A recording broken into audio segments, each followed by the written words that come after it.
Hello, hello, beautiful souls. Welcome to Saturn entering Aries.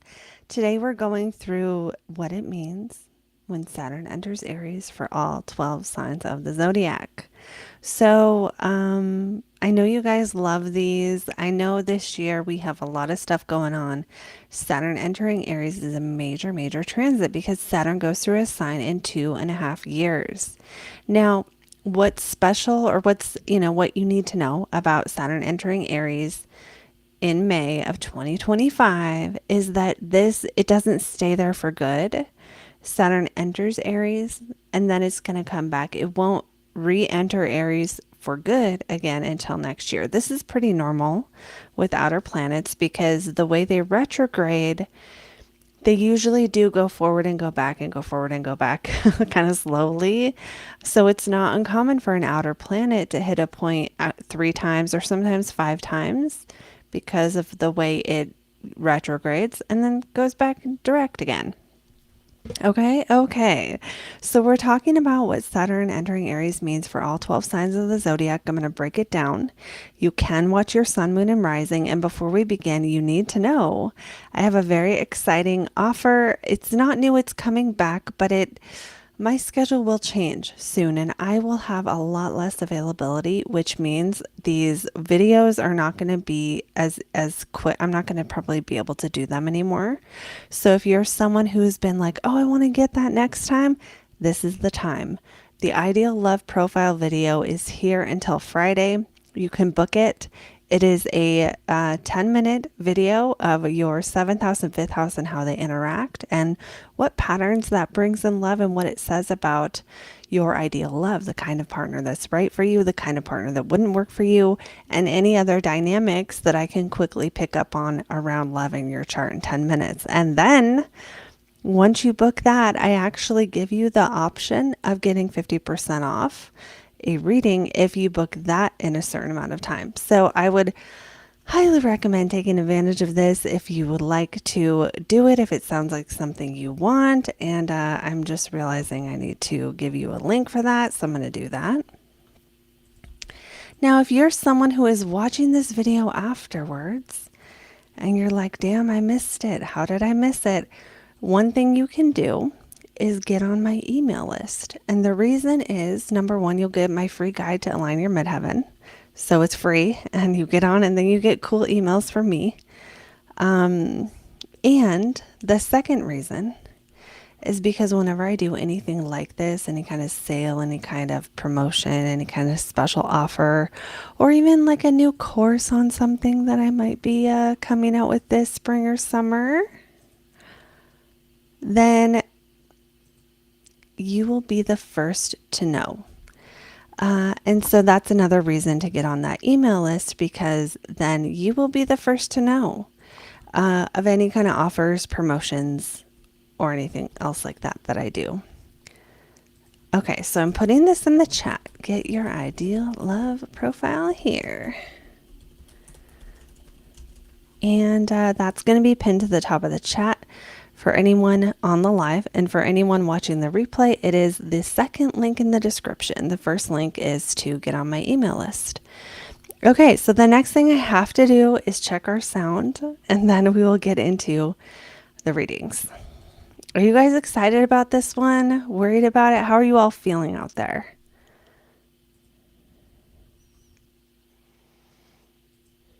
I'm looking forward to it. And our sound is just fine. Yay. Okay. The reason I'm looking forward to it is because, because I know Saturn's in my seventh house and it's going into my eighth, which means it's not fucking up shit in my seventh anymore. I'm also personally looking forward to this one because I have a lot of mutable planets. If you are like me and you have a lot of mutable planets, then Saturn in Pisces would have been, in theory, more challenging. Now, if you're someone who has a bunch of cardinal planets, especially if you have like planets between 0 and 5 degrees of Aries, Libra, Capricorn, or Cancer, then when Saturn enters Aries, you're going to feel this one more. And then anyone else who even has like 0 to 5 of Sagittarius or Leo, you're also going to feel it. So yeah, and then of course, anyone with 0 to 5 of Aries or any planet, especially your sun, moon, or rising in Aries, you guys will also be feeling it. Okay. Okay, so we're going to go through. I'm looking at the chart now, and we have the chart is on the 24th. So the 24th of May, this is 9 p.m. Saturn will have just entered Aries. So I'm going to go forward in time until we get to Aries, which means the chart I'm technically reading on this is the 25th. But since we're not looking at the moon, and we're primarily focused on Saturn, that's just fine. Okay, Rebecca's saying, I'm nervous because entering the sign of my second Saturn return. Ooh, the Saturn return. The Saturn return. I don't remember if I made a video on this, but I should have one. I think I did, but I think I did. And sometimes people have good things happen during Saturn transits. Sometimes people have really good rewards of hard work come to them in their second Saturn return. So it's not always all bad. It depends on how much you have honored Saturn in the last 28 years. So, and sometimes, I have to put a caveat on that because sometimes you have something bad that just happened to you in your life, and that's a moment where you kind of reconcile and you can have a lot of peace. I see a lot of people become more peaceful after their second Saturn return, and it's almost like there's this reconciling of like, this is what I did with my life kind of a thing. And, yeah, maybe I'll get another 28-year cycle, but maybe I won't. And so there's an acceptance that can happen and a settling down of the soul, I think, that can happen at this time. So good luck with you, Rebecca, and your second Saturn return. Okay, so like I said, what we're doing now is we are going to do all signs for Saturn going through Aries and what it means. Now, keep in mind, this is just a prediction for like this spring time. When Saturn comes back, it'll be different, right? Maybe I should do do you guys want a whole video? I did one on Pisces, Saturn and Pisces, where I did a whole video and I spent forever on it. And I did like all the things Saturn and Pisces could mean in general. Sorry, Saturn and Pisces could mean in general. So yeah, if you want that, make sure you comment in the chat or in the comments. Like, yes, I want that video. Because I don't want to make videos you guys don't watch. Okay, one more comment here. I've been dealing with my first Saturn return in Pisces at the moment, and it's definitely been challenging. Yeah, also my moon is in Aries, so I'm scared, not sure what to expect. It can go either way with the moon. I have had Saturn in the sign of my moon. I do not like it. Okay, I do not like it. But here's one I'll tell you an example so you're not too scared of one of the things that happened. In general, I've been more isolated. I've been away from family and friends. But one of the things I thought was going to be the worst thing ever was when Saturn actually came really close to my moon. And you want to know what I was doing? Working because my manager was on vacation. And at that job, the manager did so much stuff that her being gone made a huge impact in my workload. And I just didn't have this normal support that I have. That's what Saturn moon does to you. Whatever your normal support you have, you don't have it. So when you're an adult, sometimes it's not so bad because we're grown people. We can live without our mommies. I'm just joking, but it's not. I thought this was going to be so much worse. So I would like you to not worry as much as I did because we don't know, right? We don't know what it's going to do. But yeah, maybe I'll make another video too about how to deal with when you're afraid of a transit because I have totally freaked myself out too many times. Too many. Okay, let's go to the signs, shall we? So we're going through Saturn in Aries, and we're going to go from Aries through Pisces on what it means for each sign of the zodiac. You can watch your sun, moon, and rising.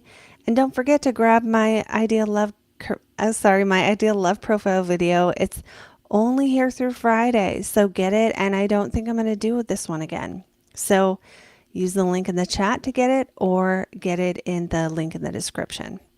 Okay, here we go. Aries. Aries, sun, moon, and rising, Saturn in the first. So generally, Saturn in the first house is a time where you're going to take on some kind of responsibility. But Neptune's here, which kind of makes it more confusing. So maybe you're taking on a responsibility, but you're just not sure what the role is going to be, and there's confusion on the role. That's kind of the difference here. Now, Saturn's going to come back. Neptune and Saturn won't be this close forever. So the confusion part may not always be quite so, I don't know, intense. I have to get my timer here because I forgot.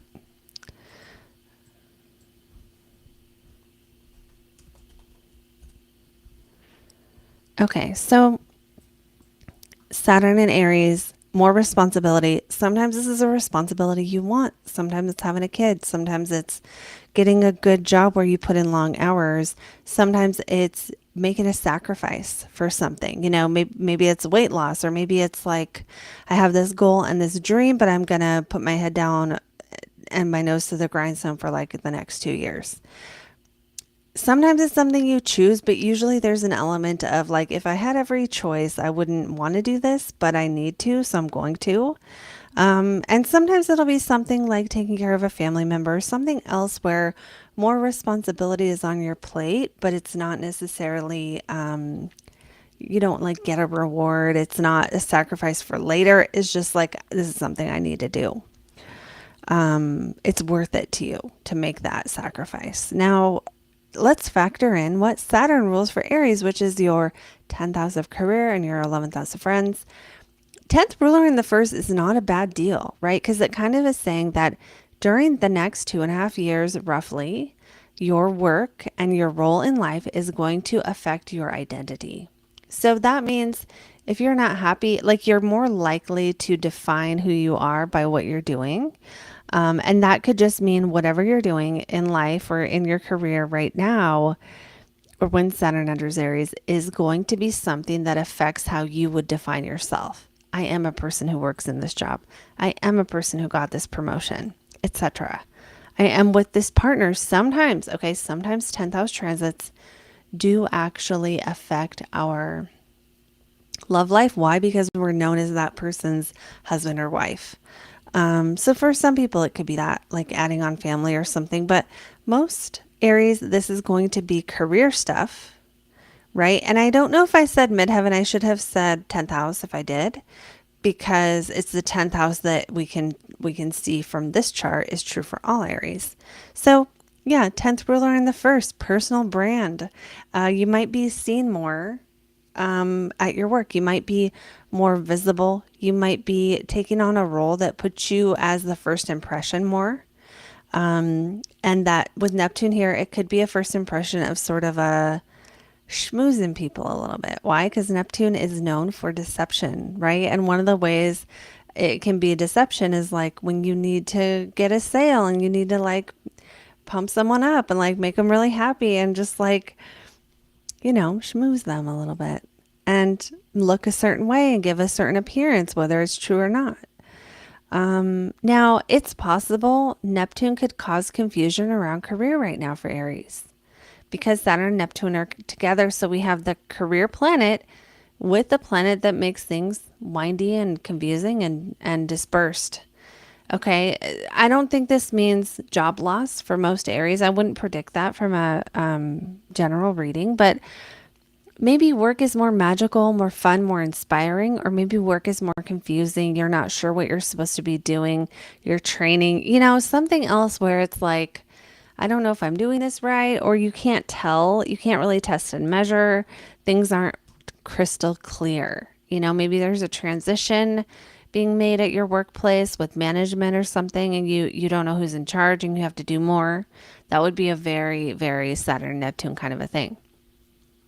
Okay, Aries may also have friends or groups be a part of this entrance of Saturn. So, are your friends affecting your identity? Do you have a community that is supporting you? Community support is actually a keyword of this one. So, community support and, being a personal brand, making a first impression, changes at work, or changes, maybe confusing changes to friendship dynamics, especially in the groups you belong to. Maybe you join a group that's very Neptunian, like a hypnotherapist association or something else related to the subconscious mind, because Neptune rules in modern, rules your 12th house of Pisces. So it's like we're taking our friendships and we're going to the bottom of that ocean of psychology, whether it's spiritual, whether it's going to retreats and being seen at them and like having a new role in that sense of like, I'm the kind of person that does this, that goes to these type of events. That could be a thing. Yeah, those now maybe one or two Aries out there who already have a social media audience under this transit could like take your online take your online audience and turn it into an in-person audience. That could be a thing as well. That's not going to be everyone though, so just know that that is not everyone. Okay, so that's what we have for Aries for this first entrance of Saturn into Aries. Let's go on now to our next sign, which is going to be, nope, other way. No, what am I doing? Yeah, I was right. What's wrong with me? I don't know. Nobody knows. Let's go to Taurus. Okay, so for Taurus, Sun, Moon, and Rising, Saturn enters your 12th house of self undoing. Okay, so the good and the bad here. The good is actually because we're looking at whole sign, and the way whole sign houses are, the 12th house is the least strong, where a planet is the least strong, which means if Saturn's going to mess things up, it will mess them up not as much in the 12th house as it will in the 11th or the 10th, right? Yay, Saturn's not messing up as much stuff. The downside of Saturn in the 12th is the stuff it does mess up is on the psychological level. So don't get all scared, like, oh, you're going to go crazy now. I do not predict that. But I will say that people with Saturn in the 12th natally have this fear that like the hand of God is going to wipe everything away, that like some force, some unnamed force that's mysterious and undefined and unable to be seen, some unseen energy is going to punish you. Some unseen energy is going to come along and just wash away things. So maybe Tauruses might be working with their subconscious mind. They might be and okay, and that thing in the 12th house is your fears and your self-sabotage. Okay, Saturn in the 12th is a sobering transit. It's a getting sober type of transit. It's a let's look at what we're doing to mess up our life and not seeing, and now let's see it. Saturn will force you to see. Now that is going to be very different for each of you. Why? Because some of you are really avoiding shit and some of you are not. So to the degree that which you have dealt with everything is how little Saturn will affect you here. Now, it's possible some Taurus during this 2.5 year period may be stabilizing or working hard on 12th house stuff, meditation. Okay. Meditation is highlighted here, and you might just want to do it. You might want to visualize your death. You might want to visualize your death so you can be free and really live. You know what I mean? You might be taking that Saturn isolation. Isolation in the house of isolation means when you're by yourself, you can do things that are more productive with that time rather than escaping. Okay, that's what Saturn is going to do.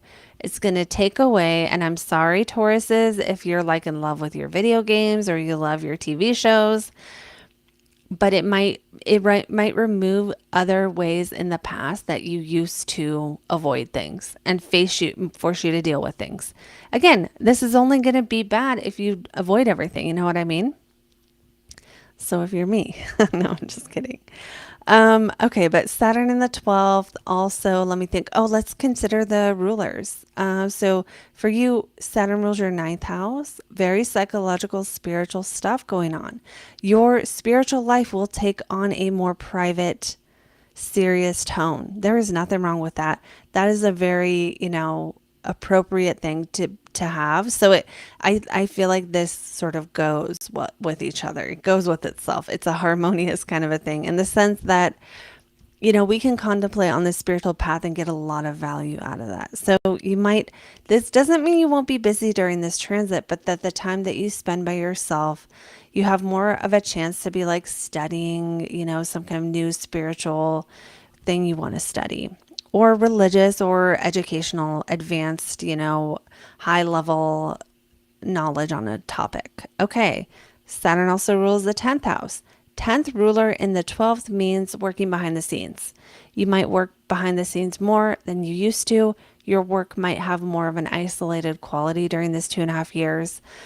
Or, you might just be doing more of you might have the same job. You're just doing it more in quiet, or there's, something about it that's a little bit more isolated, a little bit more behind the scenes than it normally would be. Okay. So that's what I have for Tauruses for this one. So watch what happens on the 24th related to your spiritual life, your work life, because even though Saturn's in the 12th house, these are the houses that Saturn controls in your chart. It controls and your public image might make a change. Why? Because Neptune is very much of a changing energy. So is Pluto as Saturn comes into that.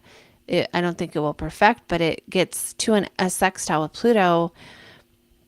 And Pluto in the 10th is asking you, Taurus, to be authentic in your work. And it is making you more aware of how your work might not be aligned. And so maybe there is a time during this 2.5 year period, I would like to work remotely, or I would like to get out of the, front lines in my work and stop working with the public and do something else or something like that.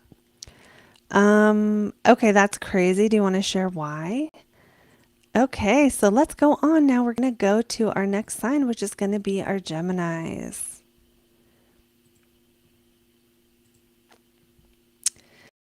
It is the Taurus moon. When I see the frayed, I'm so curious. I have Aries Saturn in the 8th with my Sun and Venus first return. Exciting, interesting. Okay, so we just did Taurus. Now we're on Gemini. For Geminis, what do we got for Geminis? For Gemini, we have Saturn in the 11th. Okay, so Saturn entering Aries in the 11th will be some new commitments in your friend groups. Maybe you're going to work hard or do like a service position in a group that you belong to, or you're going to do some community service or something else like that would be really, really highlighted. Neptune being very society oriented and very caring about all the people, and then Saturn being the work that goes behind it. Okay, so Saturn in the 11th in general is going to, maybe you'll do work in groups. Maybe your work at your job is going to deal with groups more. Maybe you're in some kind of, again, some kind of community association group, self-help group, something where you volunteer or something. Some Geminis might do that, or like putting in work for your community. Now, Saturn also rules your 8th house and it rules your 9th house. So ninth ruler in the 11th is like the spiritual path becomes a group thing, or you might be pursuing a spiritual hope and dream. That might not be work related. It might not be for money. It might be. It could go either way, but there could be some commitments or some dedication or some devotion really here, or some sacrifices made for a trip you want to make for your spiritual path, or to get a degree or something like that. Whoops, I did not mean to move the whole thing. I really didn't. Okay. So that's one aspect of this. The other is that 8th house being sex, death, and other people's money. If you're a Gemini who's got weird financial stuff where you owe people or debts or other people owed to you or something. This might be coming up around the 24th and might be confusing. Your debt could be confusing. Your anything where you share resources with other people. If you're making any kind of contract at this time, or you're like moving in with someone or anything like that, where it's money, other people's money and your money, I would be very, very mindful because Neptune distorts. Make sure they are not lying to you. Okay. And then another thing I see is your spiritual path, your sense of travel, and your eighth house of psychic abilities, intimacy are going to go through a transformation. And it kind of feels to me like Pluto and Neptune are going to soften this a little bit. So if you have had some rigid ideas of what is meaningful, maybe we're going to open up a little bit in this area, Geminis. And then if you have had some rigid ideas of what intimacy means, or if you've had any like blocks to intimacy, whether it's in a relationship or single or in your friendships, I think that Saturn hitting Neptune might be a really good time where you allow new people into your life, especially people that you meet in a group setting. If you're trying to meet people, great time, because Neptune is going to make Saturn more yielding than it normally is, which is not. And because you have Capricorn on the eighth house, I'm not worried about you not being yielding on your spiritual path. It's your path. I don't care. I care about you being yielding in your intimate path, in your sex life, in your connection with other people, even if it's not about sex. When you really get to know people and trust them, Neptune is going to help dissolve some of those walls if you have them. Make it easier to trust people, make it easier to let someone in who you just met, that kind of thing. And again, because Neptune's here, we want to make sure you don't get catfished, Gemini. And what I mean by that is just whoever you're meeting around the 24th of May, you want to kind of screen them a little bit more than you normally would. Make sure they are who they seem to be before, giving them $1 million or something. Okay, so that is what I have for that. Yeah, also, if you're a Gemini who's like, I'm trying to learn tarot, I want to get into the occult, I want to expand my intuition, really, really good time to practice activities that really take you to like a deeper state of consciousness. And I'm not saying it's a guarantee, but like with Neptune here, it's really good timing for having more ease in connecting with the other side of the veil if that's something you want to do. Okay, you don't have to, but if that's what you want to do, you can use this transit for that. We're going to go on now to our Cancers. Please let me know in a comment below if that resonated, and be sure to get my ideal love profile, which is out until Friday only. So it's the last chance to get it. It is personally recorded by me on your chart. So that is available. Now we're going to our Cancers. Cancer, Sun, Moon, and Rising. Saturn enters Aries and goes into your 10th house. Okay, Cancer, in the last 2.5 years, since March of 2023, excuse me, it's really 2 years. Why is it only 2 years? It should be 2.5. No, it's because it was March and it's May. Okay, so March of 2023 is when Saturn entered Pisces, your 9th house. From March of 2023 till now, Cancer, what have you been studying, learning, or trying to do to prepare for your career? Because oftentimes that's what Saturn in the 9th will do. It will have you doing stuff to get ready for the next steps you want to take in your career. And when Saturn enters the 10th, it's like, okay, now we're going to do the career. Now we're going to step up. Saturn in the 10th is when you step up to some kind of career responsibility. Now, for those of you who feel like that doesn't sound very fun, let me just put it this way. When Saturn, how do I put this? To me, okay, if I have Saturn in my 10th, I'm saying yes to the responsibility. Why? Because you might not get it again. Even if it's hard, even if you have to step up to it, even if you have to overcome your fears to be a manager, have more authority, or do more in your work, that is still, I know some people are not going to like this, but that is still a blessing. It's still the blessing of being capable of working.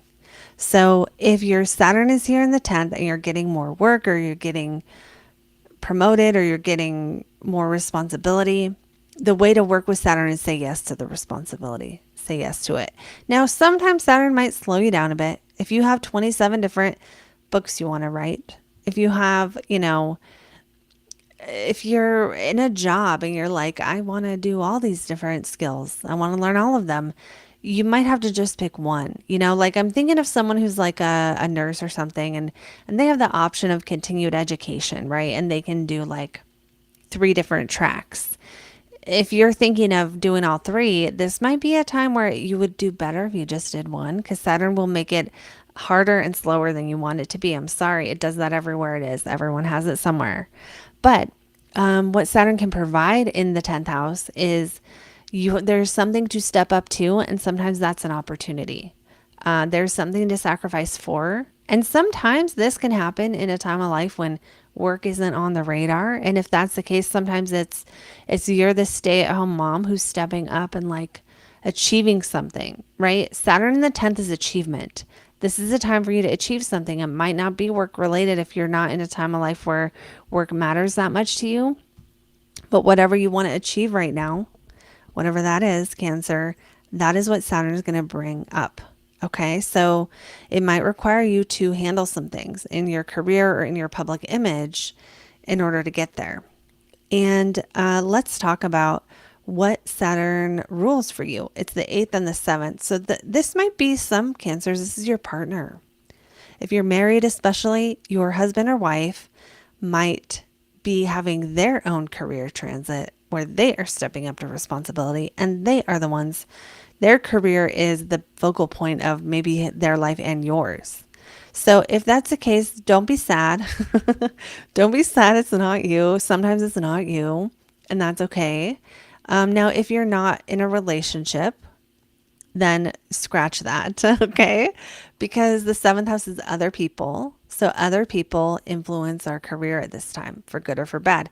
In this case, because it's Saturn, we tend to not lean toward, oh, they're going to help us win the lottery kind of a thing. Maybe best case scenario, your manager gives you all the tasks you need to get promoted, and they help you by piling a bunch of work on you. Here you go. Here's the help. Bye. That's kind of a Saturn in the 10th, kind of a helpful thing.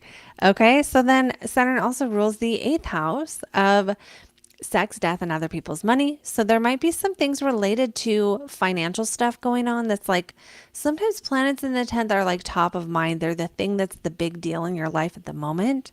So relationships could be the big deal for the next couple years.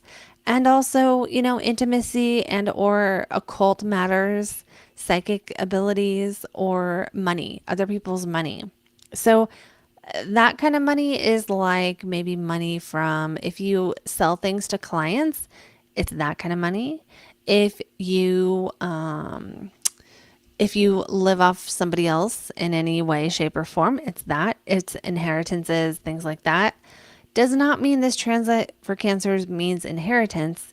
It means if you get an inheritance, it's going to affect a lot of things, and it's going to be the big deal. Maybe getting an inheritance or dealing with it is the big deal. Maybe paying taxes is the big deal.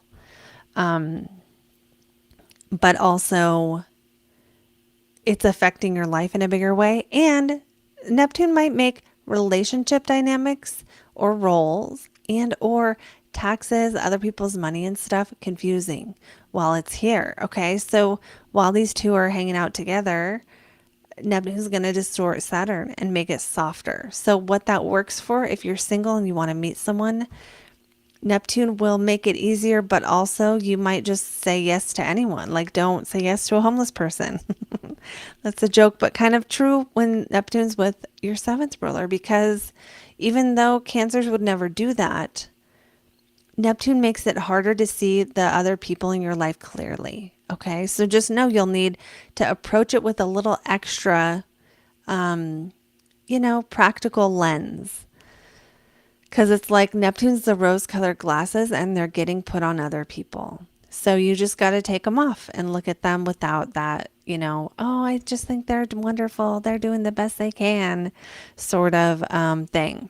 And then with the 8th house, Good for psychic work, good for learning tarot, good for learning any kind of divination method, good for exploring your psychology. You might this transit for cancers might actually have you like seeking therapy if that's something you would ever want to do. This is not advice to do that. But it would be a good time. Why? Because your eighth house, which is like your own psychology, is more yielding because Neptune's aspecting the ruler. So you're more open to advice from other people. You're more open to sharing. You're more open to not having to do everything your own way in whatever way that you normally are, however much you normally are like that, and things like that. So that is what I have for cancers. Let me know in a comment, cancers, if it resonated. I love hearing from you. Okay. What's next? Leos. All right, let me get everything situated for the Leos. Here we go for Leos. We have Saturn entering the ninth house. Saturn has been in the eighth house for 2.5 years. So Leos, if you had trouble getting a loan or with topics related to other people's money, like a partner who is supporting you, child support, or, any other kind of support from another person financially, grants, loans, debts, or inheritances, Saturn might chill out on that for a little bit. So like if you had trouble getting a loan, maybe now that Saturn's gone, you will be able to again, that kind of thing. Saturn entering the ninth might be more on the philosophical side of questioning what you believe. It could be planning a trip. It could be committing to a ninth house thing. So like committing to a course of study that's really rigorous. Sometimes though, when Saturn goes through the ninth, this will be, like if someone has Saturn in the ninth, they might have starts and stops in their education. Like they'll go to school and they'll have to quit because they had a kid or, or something like that where they can't just, it's not easy. Saturn makes it harder. Okay. So what's Saturn going to make harder? Traveling or the spiritual path. But that doesn't have to mean that Leos out here are suffering. This might just be a time in life for Leo that's like, I wouldn't want to travel during this time because I have all these things happening where I am, or something along those lines where to me, Saturn in the ninth doesn't have to be the worst thing ever. It depends. It totally depends. Let me think what else Saturn in the ninth might do. I haven't thought about this one in a while.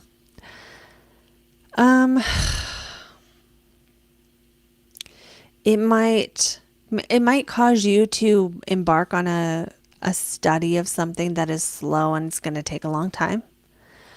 So you might study something serious, in depth, or slow, or like high level, right? High level that's like hard and technical and just a more complex topic. Saturn might affect other areas of life depending on if this is an area for you, the law or publishing. So if you work with the law or you have a legal case or something, or if you are trying to publish, Saturn might affect you more if you have a ninth house topic already in your life, if that makes sense. If not, it'll be like, oh, I don't want to fly right now. And that, may not be like a big life thing. Or maybe you're in situations when Saturn's in your ninth where you're around people smarter than you and it makes you insecure. Sometimes that's a Saturn in the ninth thing is people will not want to look stupid. They will not want to say the word wrong, or like, when they're around people smarter than them, they might feel dumb and like want to overcompensate.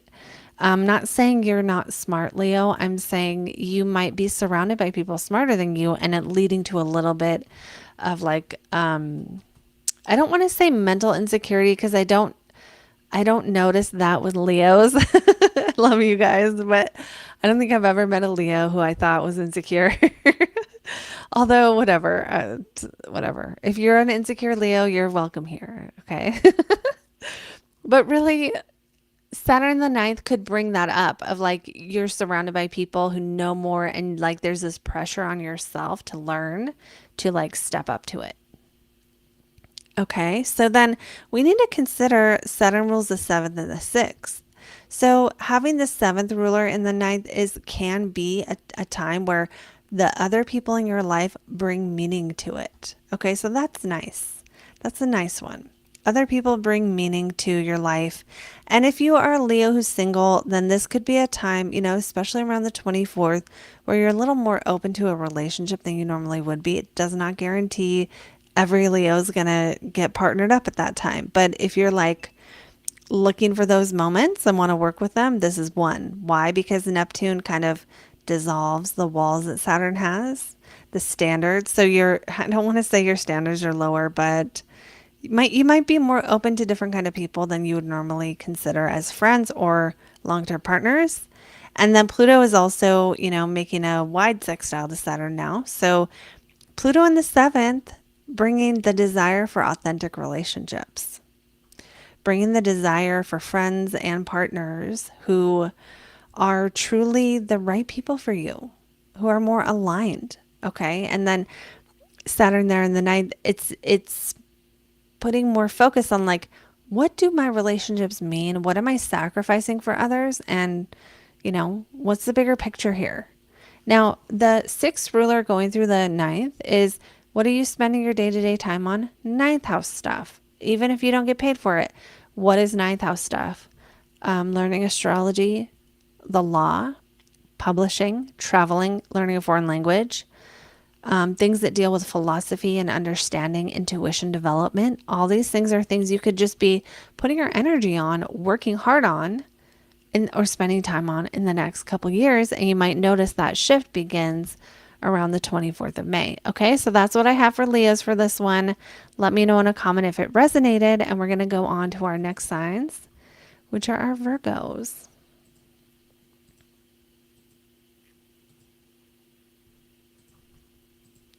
Okay, Virgos, Saturn leaves that seventh house where it was maybe making you a little more isolated than normal, causing, some issues with friends, and also maybe even being really strong. So a lot of Saturn. Saturn moving into the eighth is going to probably bring slightly less responsibility or shift responsibility in life from to others to a responsibility to pay off debt or to take loans, invest pay. It's more of a paying off debt transit than it is an investing. It's like you're working hard on the eighth house. So you might be working hard developing your intuition. You might be working on intimacy. You might be working on feeling more close to people. And maybe starting the 24th, maybe something goes on where you feel a little bit more close to people. Why? Because Pisces rules your seventh house. So Neptune's here. Seventh ruler in the eighth kind of does say like, we're going to get intimate. That can be just generally closer to people, more trust. Okay, it could be more trust, more sharing, more situations where you're sharing financial burdens with others instead of doing it all yourself. I wouldn't expect free money. Saturn in the eighth does not shout free money. It shouts, let's deal with our joint finances with other people. Now, the thing I don't love about this here, the one thing that could be a real issue is lack of clarity about financial commitments, especially things like debt or things where you're sharing a financial responsibility. So like, I don't know, like if you have a roommate right now and you don't know who's paying for what, make sure you know, because there could be deception going on, with even something like someone saying, oh, I'll pay for dinner, and then they're like, I forgot my wallet, right? So just take that metaphor. It could show up in any way, but just don't, like, make sure you have enough to cover yourself. This is what I would do here around the 24th. I would make sure I have enough to cover myself regardless. Like if someone says, I'm going to buy you that, I'm going to pay you back. You buy the ticket, I'll pay back. Do it as if they're not going to buy the ticket when Saturn's with Neptune, because the potential of someone lying to you about money or just not telling you the whole story and causing a confusing situation, agreements not being clarified, that's kind of what this can mean.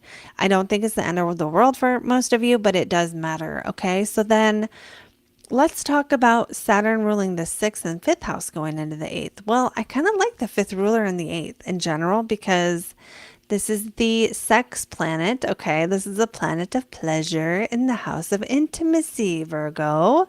So we like that. We like that for love. We like that for romance because it kind of says people you date or people you flirt with, you could get close to them. Okay, if you're a Virgo who can never get close to the people you date, now is the time to try and see if it's different, to see if Neptune is softening that, right? Because, I always joke with Virgos about how you won't date someone because of how they part their hair, right? It's like some little detail that doesn't fucking matter. And I say this as a Virgo rising, so I know. But right now, around the 24th, 5th of May 2025, this would be a good time to try to date someone and be willing to overlook the parted hair. That might be how this affects you. You overlook the part in their hair. You're willing to see who they really are before judging them. And that might end up being a positive for Virgos if you are like me, if you're like a lot, if you have that challenge of being too picky initially. Saturn, ruling the fifth is like, you're not just going to date anyone. You're going to have rules. You're going to have expectations. You're usually not, I'll just date anyone once. I mean, maybe sometimes, but it's like, it has to make sense. Okay. So where was I going with this? Where I was going with this is you might be finding intimacy gets more serious. Now, this could just be like you had a kid and now you're figuring out how to have private time, or you had a kid and like we're figuring out who's paying for diapers this week or things like that. But maybe you didn't have a kid. Then what? Well, then we have pleasure and fun goes into the eighth house of money. So what does that mean? During this 2.5 years, you might enjoy making money. You might find ways to bring fun into your work. And the eighth house isn't only money, the second house is, but the eighth house is also money. Okay. It's just a different kind of money. Then you might find that your creativity influences how much money you're making. You may find that you are able to tap into like almost like a channeled type of creativity during this time. And then with the sixth house ruler in the eighth, this is taking your day-to-day habits and focusing on something eighth house. So maybe Virgos during this time are like, we're going to pay off our debt for the next 2.5 years, and you start a debt plan and you have like your little, whatever, however much you're spending each month. And it's like, you're gamifying it and making it a goal, right? Your goals are on eighth house stuff. Some of you might be developing psychic abilities. Some of you might be getting to know people better, creating more trust with others. Some of you might be focusing on psychological things and getting into psychology of any kind. These occult interests and really getting deep into occult interests, that could be a thing. You might just be loving your occult philosophy books. That's cool too. And then, Neptune ruling the seventh, I like this for Virgos for relationships.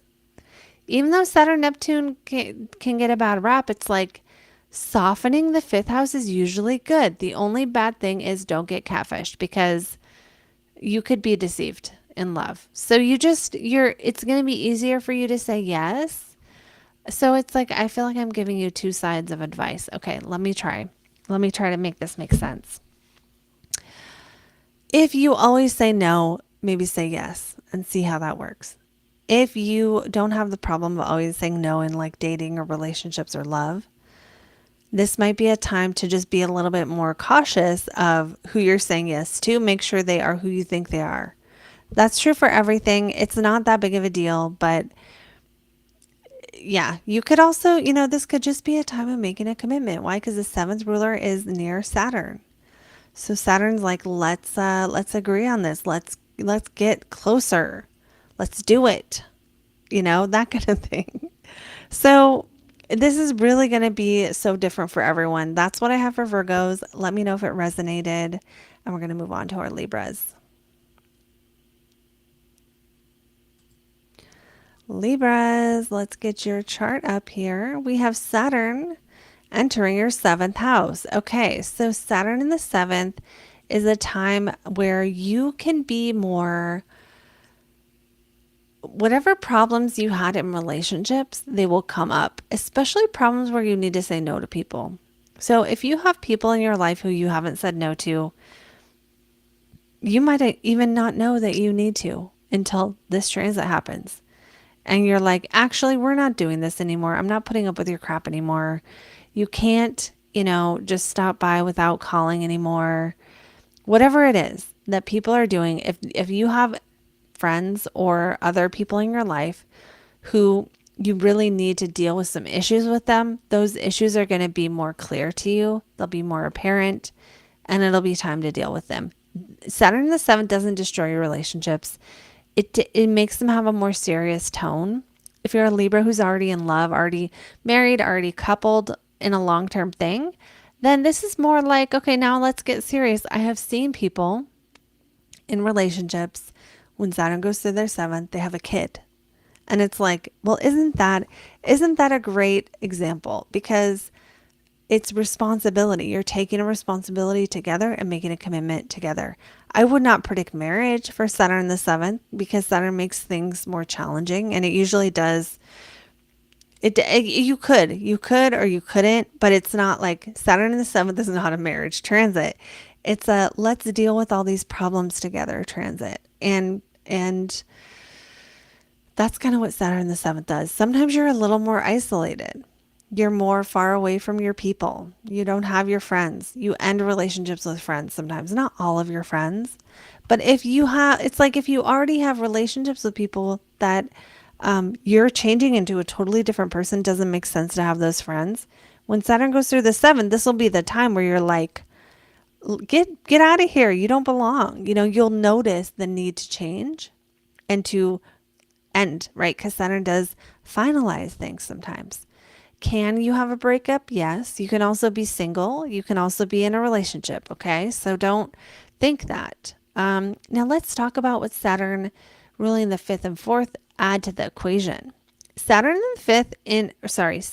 ruling the fifth house of pleasure, relationships, in the seventh house of relationships kind of is a pretty good sign. Fifth ruler in the seventh in general is a positive thing. Doesn't mean you're going to guarantee to get love. Doesn't mean you're guaranteed to be single. It just means flirting and dating, the people you flirt and date with have more potential to become partners during this time if you pursue that and if they pursue it. It kind of does mean that like pleasure is going to be with other people, but maybe it's going to have a more serious tone. Like maybe you're doing things with people that are more serious. Maybe your conversations with people are more serious. Maybe you're working on some big goal and you have friends who are like your business buddies or business besties who are like, you're talking to about what works, right? So Saturn's just going to bring that serious tone to these topics. The fifth house also rules self-employment. So for some Libras, this could be client work. That's only going to be true if you're a Libra who is self-employed or plans to be and is trying to get one-on-one clients. I would not predict that this would go quickly, but I would predict that this might be a time where you put in work on the matter. Also putting in work on self-employment, putting in work on hobbies that you care about that are just fun for you are also topics of that. Now, the fourth ruler being the seventh, so this is your family of origin and stuff coming up. So this might be a time for Libras, some Libras out there, if you have old hurts from family stuff, this might be a time where you are maybe even seeing how those old hurts affect your current relationship dynamics and deciding to work through that or not. But it does feel like that could be one thing. The fourth house is our family of origin. Having it be in the seventh house means that planet means we might be focused on things related to our family and like wanting to help them. And there's a little bit of tension between relationships and family dynamics. That might be that you are with a partner who is opposite of what your family was and you're getting used to it. You're having to deal with it. Or it might be like, you're just helping your family and your partner needs to deal with it, or the other people in your life just have to accept that you're making that sacrifice right now. Family might bring some kind of challenge to your life at this time. That doesn't have to be the worst thing in the world, but maybe a certain family member is putting an expectation or a responsibility on you. Or maybe they're saying, like, oh, I want you to come be here for this. Oh, no, I don't. It could be a bunch of different things. So don't think this is like worst thing in the world, but there could be a theme during this time for Libras of like family expecting you to step up for them and take some responsibility for them in some way. And it doesn't have to be bad. It can be like you're helping with their wedding or something cool. Okay, so that's what I have for Libras. I think if you're a Libra who wants to date, I actually think this still can be good for dating. If you're wanting to take it more seriously with someone that and you're already with them, I would say I would expect relationship developments during this time, although I can't guarantee they're all good for everyone. Of course, this is a general reading, but that's kind of what I would see here. Okay? Okay. So another thing I think of too for this transit for Libras especially is doing things like learning certain types of communication, like figuring out, putting some work in to figure out like how do I need to talk to this person? How do I need to be, like things that you would actually put in effort to be a better partner. I'm not saying you need to, but you might find that you might see the need to. You might see the need to work on your communication, or again, to like set boundaries with other people who aren't working on their communication, like the family member who's stopping by when you're doing remote work and you have to explain to them, no, we're not doing this. Or fill that in with what makes sense for you. You all have different lives. Okay, so that is what I have for Libras. Let me know in a comment Libras if that resonated. I always love hearing from you. And we are going to go to Scorpio, but since we have more people on, I'm going to go ahead and tell you guys about my very exciting current offer that is going away soon. It's called the Ideal Love Profile video. This is a 10-minute video of me telling you about the relationship dynamics in your chart. It's going to tell you what you need in love, not when love is happening, but like what you need in love, what you need in a partner, and what your major overarching relationship energies are about based on what I see in your 7th and 5th houses in your astrology chart. So this is available through Friday. You can get it using the link in the chat or in the description. And I hope you get it because I'm not going to offer this one anymore. And I know a lot of you would really love it. So now we're going on to our Scorpios. Scorpio, sun, moon, and rising. Let's get the chart up for you guys. Okay, so for the Scorpios, we have Saturn in the 6th house. Okay, so when Saturn goes into the 6th house, sometimes you are working more. Okay, sometimes it's a time where you have to sacrifice more. That could be because you're working on a skill and you're getting better at a skill, but it's like it's not a thing that you're getting you don't usually get the reward while Saturn's in the 6th. You do the work when Saturn's in the 6th, and it might pay off, it might not. We don't have a guarantee. But the energy of Saturn in the 6th is spending your time working on a goal, spending your time sacrificing, spending more time on something than you normally would. So it's like the example I like to use on this one is you have a commute during this time. Why? Because it's more work, but you don't make more money. You just drive further. Now, maybe you make more if you get a good job or something. But the idea of Saturn in the 6th is more sacrifice, more dedication, more devotion to something. Maybe you're working on your house and fixing it up. It's just a time where you're going to spend more time working on something. It's just a fact of life when Saturn's in the 6th. And again, that time may or may not translate into, it's usually almost a guarantee that you won't like the results of your labor with Saturn in the 6th generally are not coming when Saturn's in the 6th. And if sometimes the result is when Saturn's out of the 6th house, now you just don't have to do that anymore. And it's not like your life is that much better. It's just maybe it would have been worse if you didn't work on it. Okay. Okay. That's fun. Let's see if we can get something fun out of the 6th house. I don't know if we're going to be able to, but we'll try. Okay. We have Saturn ruling the 4th house and Saturn ruling the 3rd house. Family could help you. Family could help you. Family could contribute to some kind of thing you have to spend time on. Maybe you're helping a sick family member or something. Some Scorpios, maybe not all.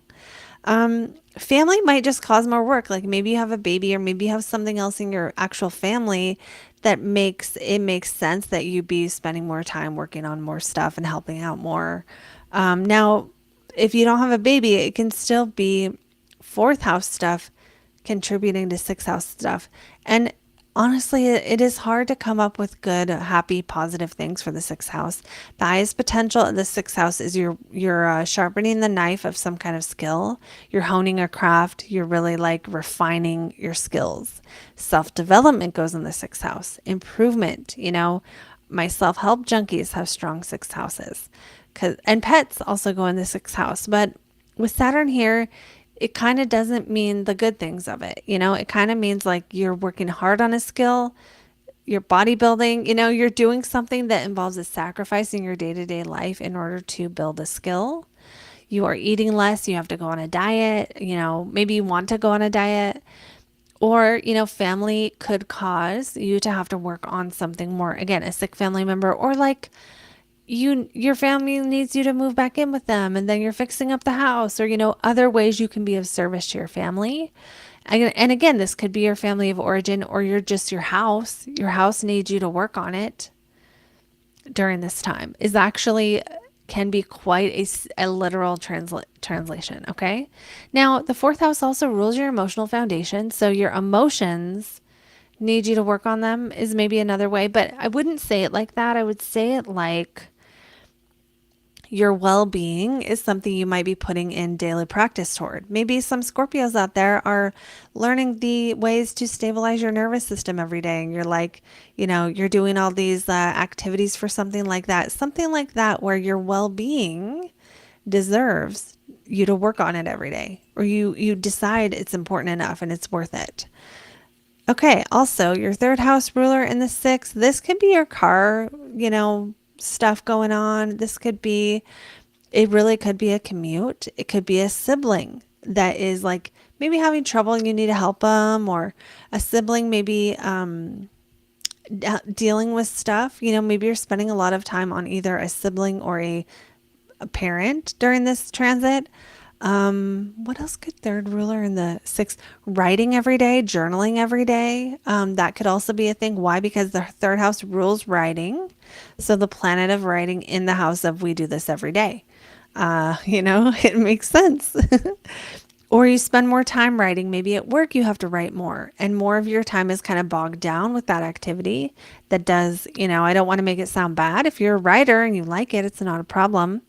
Maybe communicating as well. Okay. So overall though, Scorpio, I wouldn't be too afraid of Saturn in the sixth, but it usually does come with some kind of sacrifice you're making and some kind of work you're doing. So it's just a question of what area of life for you this is going to apply. And some of it could be fun work, right? It could be like you get the artist's way and you go through it and you unblock your creativity and you like, it could be something fourth housey that's like enjoyable, which is usually psychology or understanding how you work, how your emotional world works. So that's another thing there. Okay, let me know, Scorpios, if that resonated. I always love hearing from you. Going on now to our Sagittariuses. Sagittarius, we have, let me see here. Okay, yes, Sagittarius, we have Saturn entering your fifth house of fun. Saturn in the fun house is no fun. It can be okay. It can be okay. It doesn't mean you won't have fun. It kind of means you're going to work on the fifth house. So you're working on a creative hobby, stabilizing your creativity. So it's like you have a creative thing you do. Maybe this is the time where you practice it or you start doing it for others or something. Saturn in the fifth can be you're making sacrifices for this area of life. It could be your kids if you have them. It could be your business if you have one. It could be your pleasure. Making sacrifices for pleasure, though, kind of is more like restricting things, like restricting sugar, restricting any kind of activity that you feel you need to at this time that is something you would normally enjoy. Maybe it gets out of hand and you need to like rein it in. That's one way this can show up. And yeah, that's kind of what comes to me is working on your fifth house, working on your maybe working on your self-expression and your creativity, but probably like an artistic or creative hobby you're working on. And maybe you're trying to make money. Why? Because Saturn rules the second house of money. The money planet in the fun house is not a bad deal. Okay, the fifth house is a good house. The money planet is money. So what happens when the money planet goes into the fifth house? We can have one of two things. One, you spend money. You spend money on things you like.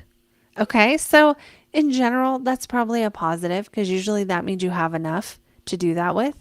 I guess the negative would be if you're not cautious about it, but because we have Saturn, there's kind of an implication that we're not getting wild and crazy. Although, do watch out, especially around the 24th and 25th. See what happens with your money. Make sure it's going where you think it's going.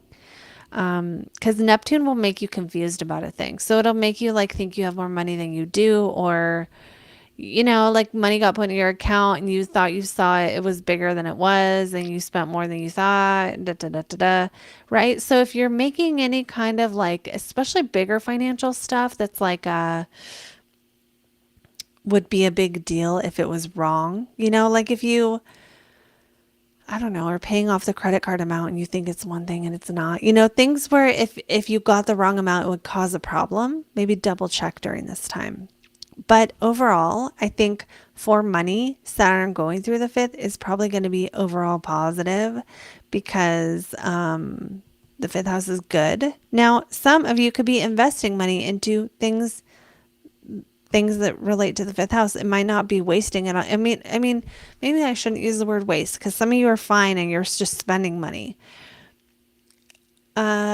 You could do like spending on stuff you enjoy, going out, entertainment, and going to shows, live music, things you want to do. Okay. You might just be doing that and that might just be fine. But you could also invest it into fifth house stuff, which is if you have kids, it's your kids. If you don't have kids, it would be like your own creative hobbies, your own self-employment. So if you have a business, you might put money into the business. What else could you be doing here? I mean, that kind of feels like that. Now let's talk about the third house ruler in the fifth. Third house is your car. So it's like your car does what? Has fun. You have fun. You go on a road trip. You do something to enjoy your car. Now that could be like getting a paint job or something like that where you make the vibe in your car better. You're like souping up your car. That could be some Sages are doing that. Like just getting your car fixed. And maybe there's some confusion on how much it's going to cost to get your car fixed at this time and you need to like work through that. That could be a thing here too. Overall though, I think Saturn in the fifth, I want to talk about what happens when Saturn's in the fourth and how you can work with this because Saturn in the fifth is like, we spent the last year and 2.5 years figuring out, planting certain seeds for what we want to be happy, realizing ways we are not reaching our professional goals, and then deciding what to do to be happier. And then, so then Saturn going in the fifth is like, okay, now we're ready to kind of start moving up here. We're ready to start getting more serious about whatever we've been thinking about our goals and what we really want in the last 2.5 years. And now might be a time where we're like, okay, I'm making this happen. You might have more of the stability or the clarity to actually it's like you planted the seed in the fourth house. Now we're watering it. We're watering the seed. We're figuring out what this seed needs to thrive and we're watering it. So take that metaphor, however it applies to your life, and let me know in a comment how it does. And we're going to go on to our next sign, which is our Capricorns. Okay, so for Capricorns, we are going to look at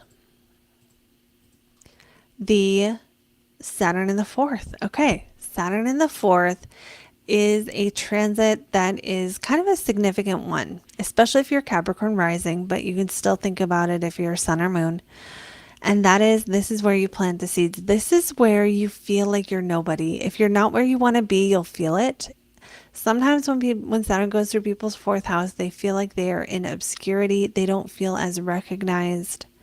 That's not every single person, but sometimes, okay? Sometimes you don't really feel recognized, or you feel like your skills, there's a dissatisfaction if you are not where you want to be professionally. Okay? So if you're a Capricorn and you are, that might not apply to you.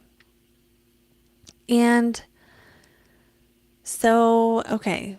So then you'll realize, where you are dissatisfied. The fourth house rules our emotional foundation. So you might think, well, what does that have to do with professional life? It just does, because it's opposite the 10th. It just does, because it's like Saturn can see the 10th from where he is, but what Saturn sees in the fourth is what it's not. So you're more aware of accomplishment wise what you haven't accomplished. And Saturn in the fourth is like, there's also an aspect of dealing with your emotions, emotional foundation, your how you feel in your own skin. When Saturn enters this house, if you are having challenges here, only if, then you might find that you really feel them. Okay. So that's not the worst thing ever, but you can just become aware of the issues you have to feeling good in your own skin and what you need to do to kind of feel good being you. And that might be a bunch of stuff. It might be one thing. It might be not very much. But however much you have stuff that makes you not feel okay being you, Saturn will bring it up to be dealt with. And I highly recommend journaling during this transit. That is how I got through it. And it was rough. But, I also have Saturn here, so it's different. But the point is, Saturn in the fourth, some people it hits them harder. If you're not where you want to be, it'll hit you harder. And it's your chance to plant the seeds for 14 years. When Saturn hits that 10th house, where do you want to be in 10 years? That is what you do with the Saturn in the fourth transit. You decide where you want to be in 10 years, and then you plant those seeds now. It doesn't have to be perfect. You don't have to do the same thing you did. You just got to start, because now is like the perfect time to start. Okay, so now Saturn rules you and your second house of money. So let's do money first. Money ruler in the fourth. Some Capricorns in the next 2.5 years will buy a house or will make some other significant financial investment into real estate. It's your money going into your fourth house. Now, some of you, maybe you're not buying a house. Maybe you're fixing up a house. Maybe you're putting some money into the house you already have, or just like making it better, making your home better, improving your home. Improving home problems. Improving problems with home is one of the key words of Saturn in the fourth. Okay, having problems at home, dealing with problems at home, and money is going to be part of it. So money, it doesn't have to be money problems, but maybe money's needed to solve some problems at home. Okay, or time. Now, Saturn ruling you just means you're more focused on your house at this time. Maybe you want to buy a house and you're going to save up for it. Maybe you're more focused on just where you live and things related to your actual house. Or again, it can go back to the emotional foundation. Really good time to tap into your intuition. Really good time to take some time out if you need it, if you can. And a really good time to, you might just naturally with Saturn here be a time of life where you can also change actually. This is true for Capricorns. Saturn hitting Neptune while it's in a wide sextile to Pluto at the same time is a moment where you can kind of like see what you want to change and be more open to change in general, because Saturn's you. So you're this planet. You're down here in the fourth house going, this is how I feel. I would like to feel this way. This is the ideal. Neptune making the ideal of how I want to feel in my own skin. And Pluto going, let's change. Let's surrender. And even Mercury being like, okay, I have an idea. Let's do it. And the sun here adding to that focus. So around the 24th and 25th, be aware of what you feel like needs to change. And just let it be okay if your focus is on that at this time.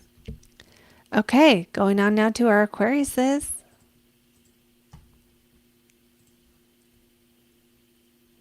Ed is saying, yes, that's so true. Feel free to tell us in the comments which thing I said that was so true for you. Okay, so going on to Aquariuses. For Aquariuses, let's get the caption up here.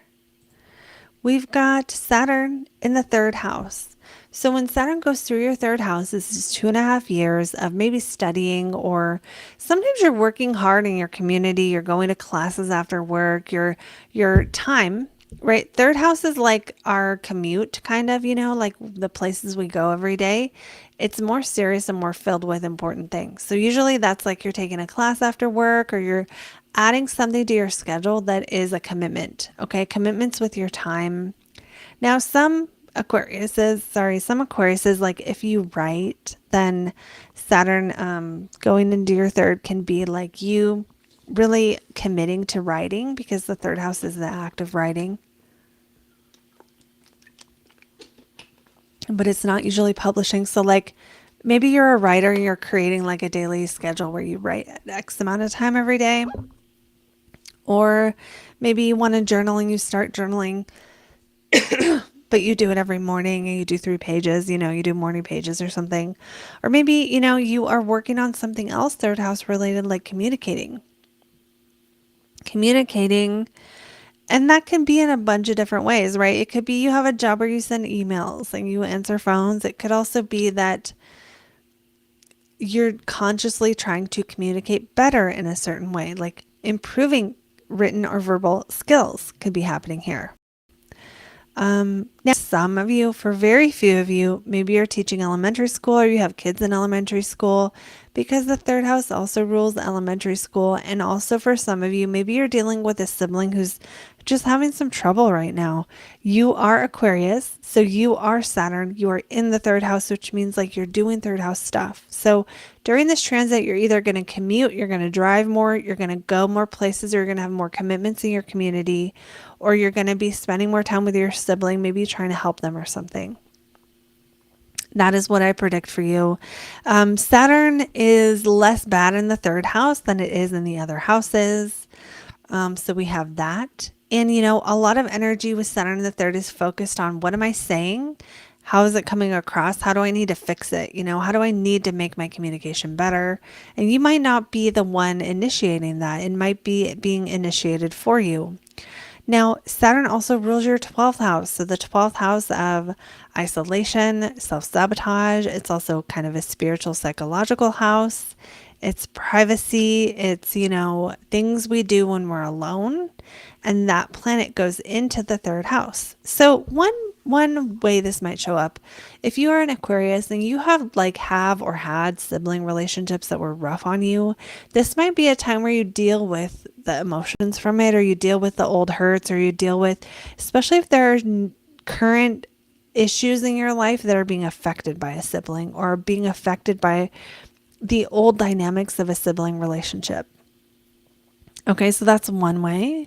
Another way is that your spiritual path takes on more writing. You're like reading spiritual books, and your desire to grow and see your shadow and all that stuff is being focused on your own learning stuff. Like maybe you want to learn about psychological things, or about meditation, or about the spiritual dark night of the soul, or recovery, especially from a substance use problem or something like that.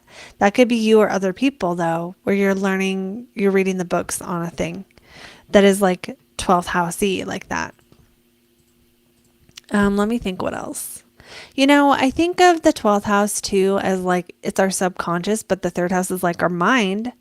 So you might be bringing the subconscious into the conscious, which I would think of as doing hypnotherapy. I mean, you can't really make the subconscious conscious, but you can allow it. And that might be what some Aquariuses are focusing on, is letting your subconscious mind speak to you, doing some kind of activities that are designed to support awareness of subconscious dynamics, like hypnotherapy or QHHT or something else like that, where you're trying to understand your subconscious as well.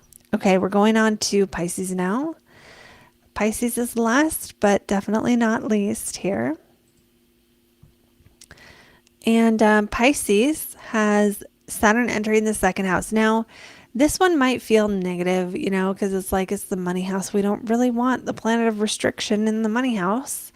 Some Pisces, though, maybe if Saturn's going to help, it might help you save. It might help you take a more Saturnian look at your money, especially if you need to, like if you need to save more, if you need to be more prepared, if you need to be more cautious with money. Saturn might make you more cautious with money. There are times when Saturn goes through people's second house and they make less money, but usually it's like you're choosing to live with less, like you're choosing not to do the thing that you had to work so hard or something like that. But sometimes you're just working harder for money, like you're sacrificing for money. Money is a serious topic and it's an important goal right now. So like the good thing about Saturn entering the second house for Pisces is it gets out of the first house. In the first house, Saturn is there saying we got to be responsible whether we want to or not. We got to step up to this stuff. And it's your whole life that feels like that. But when Saturn moves into the second, it's like, well, now it's just money at least. You have 11 other things that it's not hitting. Whereas when it hits your first house, that's like, it kind of feels like everything becomes Saturnian, everything becomes serious, everything becomes a sacrifice. And it doesn't have to be the worst thing. Sometimes we sacrifice for things we really want. And there can be a beautiful energy of sacrifice, of like, oh yeah, that's the time where I lost 100 pounds, right? Like it's hard, but there can be a love of that sacrifice. So it doesn't have to be horrible. Okay, so Saturn in the second, what can it do? You can minimalize your things. You can get rid of stuff. You can stop making money a way that maybe wasn't productive, or Saturn finalizes, and the second house is your income and your things, mostly those two things. So with Saturn here, you could literally get rid of stuff. You could move and get rid of a bunch of stuff. You could sell some things. You could just want to take your things more seriously and have less of them and have better ones. Or Saturn doesn't, it's not like cheap stuff. It's like, there's like a durability that can be had with your stuff. So maybe Saturn in the second has you buying more durable things, more, like high quality, will last forever things. I mean, I feel like tools, but I know all you aren't buying tools. But it reminds me of something like a tool set that's like expensive, but that person's going to use it for the rest of their life and they probably will never have to replace it. Maybe when Saturn's in the second house, you will be buying stuff like that. Not always though. And the thing is, I think this one can be different for different people depending on what stage of life you're in, because I had this one when I was younger and I remember making less money. But if I had this now, I wouldn't, right? Because it's like, I just wouldn't do that. So it depends on you, right? So maybe your work gets harder and you stick it out and you're making the sacrifice. Maybe you are investing into yourself financially and putting energy into making sacrifice so that you're working hard on a job now that is going to lead you more money, but it's work. Now let's factor in for Pisces the Saturn ruling the 11th and 12th. 11th ruler in the second is actually good for money. Why? Because this is a money planet in a money house. So there is a possibility that Pisces could have some kind of bonus or something during this time, but it's more likely the bonus will be slow, steady. Like you get a good job and you work your ass off and you get a bonus, but you still work. It doesn't have the energy of Jupiter where it's like, yee, lottery winning. It's more like, okay, here's how we're going to slowly and steadily increase our income for the next 2.5 years. Now, some Pisces, it might not be a change in your actual financial amount. It might be a change in you creating your hopes and dreams, 11th house, by limiting what you spend, by visualizing yourself with Saturn and Neptune here, really envisioning what kind of life you could have if you had more money, and then being like, okay, we got to do that stuff. 11th ruler in the second is also, it can be more money. It can be more money. It can be more money through hard work. It can be more money through something you've earned. Maybe you've earned the right in the last 2.5 years to ask for more. Maybe you are cutting down somehow. That's kind of a feeling I get here is maybe Pisces are cutting down, but making more for what they do. It kind of reminds me of like if you have a store and you sell things for $100, $10, and $1. And you just get rid of all the dollar stuff because that's not the moneymaker. Or you add $1,000 things, So take that how it resonates. Some of you are going to have jobs. Some of you are going to have different situations. How are you making sacrifices with your finances now to have your hopes and dreams later? Maybe some of you are paying off things, paying bills, or creating like a structure with how you spend your money, or creating structure with like, okay, I'm going to save this much every month or something. It could be something like that where Pisces are like, we got to save now because we know we need to. Saturn in the second in a natal chart is someone who will not spend money. So this doesn't mean you don't have money to spend. It's just you might be more serious and thoughtful before you spend it. And that could be a good thing, just depending on you, Pisces. Now, let's talk about the 12th ruler in the second. This, for those of you who are my like self-development people, you might like this one because it kind of has the feeling of you're going to look at how you self-sabotage relate to money. You're going to see it. You're going to want to see it. You're going to want to work on it, and you're going to want to save money, and you're going to want to notice. If you are the type of person who has ever been like, I went to this store and I don't know how much I spent. Or if you're the kind of person who's like, what else? Like, I know I always spend when I'm upset. I do retail therapy. This might be a time where you're like, okay, we're not doing the retail therapy anymore. We're going to budget every single penny we spend. You know what I mean? So there's that action of restricting the finances, but maybe from a conscious place where it's maybe not happening at you. But then there's also the like the fun part of this, if you will, of like the psychological root cause of why you don't have as much money. Really looking at, and the thing I think of is like, I'm not trying to say, Pisces, you don't have money, first of all. I'm just reading the transit and it's the money transit. Okay. So I don't think all Pisces need this help. But it's just what the transit's saying. So like, it's kind of like, I just can only think of my own memory. Okay. I used to have, I wouldn't say I'm rich now, but I used to have money problems bad, like really bad, worse than now. But the thing about that is that like, if someone has money problems and they want to fix those problems, the only way money problems fix is if we fix them. No one ever wakes up a millionaire by chance, and even the people who do win the lottery, they lose it because, and a lot of you already know this, right? Where to change your financial situation, you have to actually change you. And this might be Pisces changing you when it comes to money. Now, maybe you're not so bad to begin with, but there might be just some little things that you're like, we got to tighten this up. We can't be losing money on stuff. We can't be gambling. We can't be wasting. We can't be spending way more than we need to. Like, you might just get serious about money, but it doesn't have to be a punishment, right? Saturn in the second doesn't have to be a punishment. And the overall general signification of Saturn in any sign is you're going to deal with the problems in that house. So Pisces, you got to know, what are your money problems going into this transit? If you've already done a bunch of work on your finances and you're doing pretty good right now, this might not be that bad. But if you are avoiding stuff, you have a bunch of bills you haven't paid, or you have other things like that that are like kind of clear problems with your money, you might see those problems really clearly during this transit and need to deal with them. Okay. So, and I think everyone has the next level of their finances. So let's put it that way. Because I feel like some of you are going to be upset with me because I'm making it sound like you're so broke, and you might not be.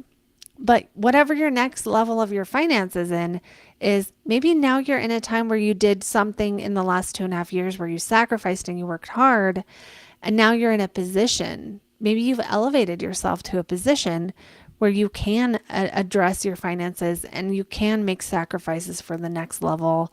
And it is good timing for that. So maybe this is a positive financial transit for Pisces in that respect of like, okay, we're in a place where we can focus on this now. We're in a place where we can do it. And that might be a good thing. And I would love to hear from Pisces if you agree with that and relate to that.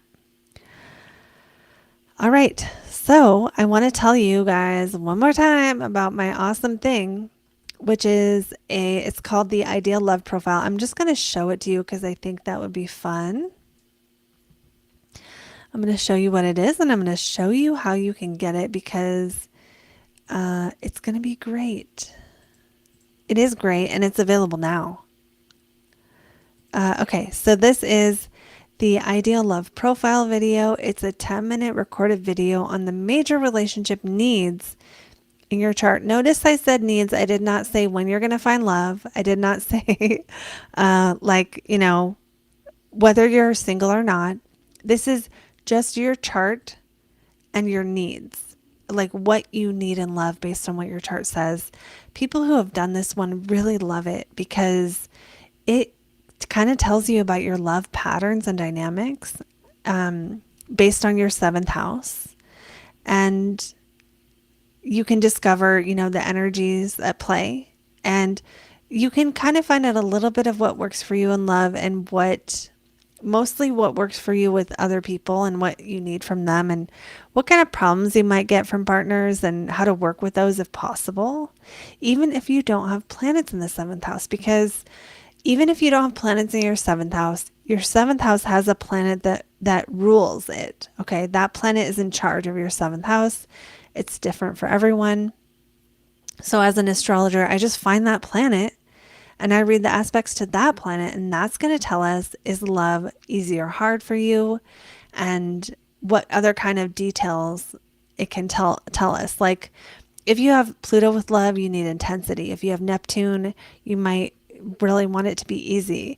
If you have Mercury, you're going to need communication. If you have Venus there, well, that's usually a positive one. If you have Saturn, well, maybe you like more mature partners or people older than you.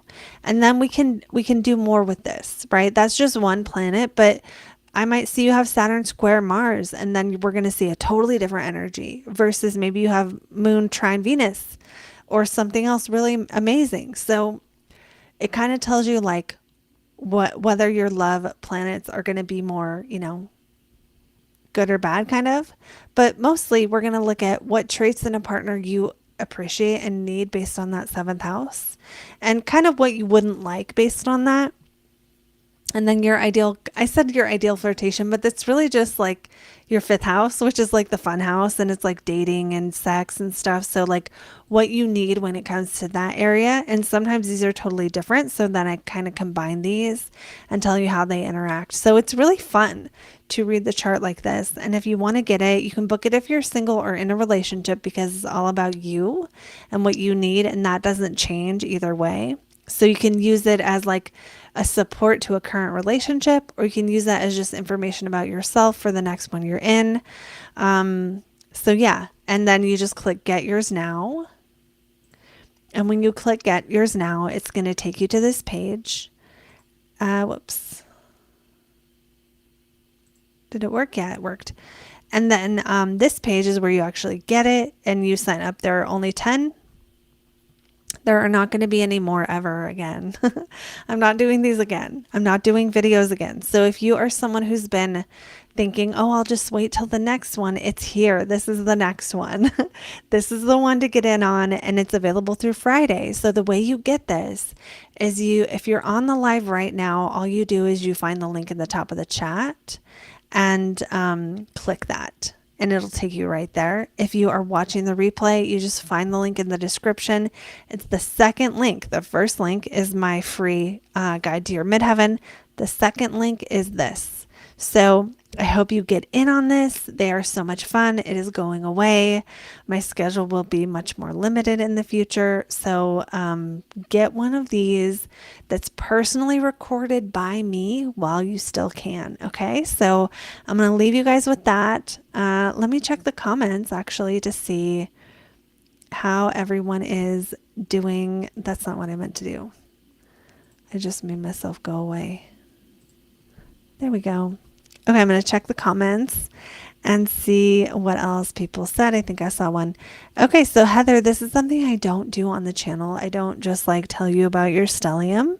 But yeah, I do think Saturn's going to hit all those planets for sure. Okay, so Ed, I asked Ed, for those of you who didn't see earlier, Ed said, yes, that's so true. And I said, what was so true that I said? And he said, I'm looking to buy my second house. So I talked about that on one of the rising signs about investing in a house. Are you Sagittarius? Was it Sag? I think it was Sag. Okay, so I think I got all the other comments. Okay, another thing too is that I just did a video on Venus through the houses. That is timeless because it's about Venus in the houses in your chart. So you can always check that out. That video is in the live video section. And that one's there along with, I have a whole playlist actually of planets in houses. So you can always watch that if you ever want to just learn about yourself through astrology. Okay, I'm going to leave you with that. Have a beautiful, beautiful day, and I will see you guys.